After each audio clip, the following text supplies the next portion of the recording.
Baka sabihin nyo, niloloko ko kayo, ayaw ko lang magpakita sa inyo. Ang dami ko talagang ginagawa. Tinitingnan ko rin sa Orlando.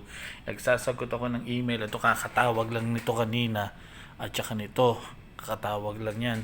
Tapos ito nga, nagko-cross check ako dun sa email. Ito yung mga file na hiningi ko sa inyo, yung mga quotation, at saka yung mga ibang companies, nandito na lahat.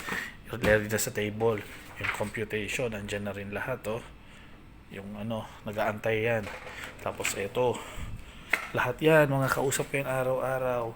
Tapos ito, yung mga listahan ko. Yung meron ganito, kumpleto na yan.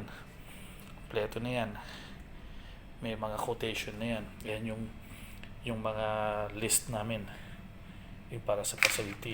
Tapos yung mga catalogs nga yan. Ito mo, ang dami nasa table ko.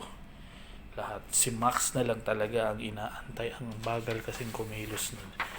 Kaya ako lahat din mo inaayos ko na nga. Kaya hindi ako talaga makapunta. Kasi pagdating nun, kakausapin na ako na nahanapin na niya lahat itong mga pipirmahan niya. Ayan, tingnan mo. Nandun. Ayan, ang table ko. Tingnan mo, ang gulo. Diba?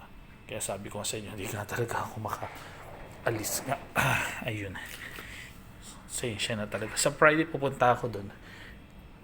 Kahit mag-isa lang, picture lang pala or i-video ko lang siya. Sensya na lang talaga muna. Thank you. Bye-bye. Ingat kayo.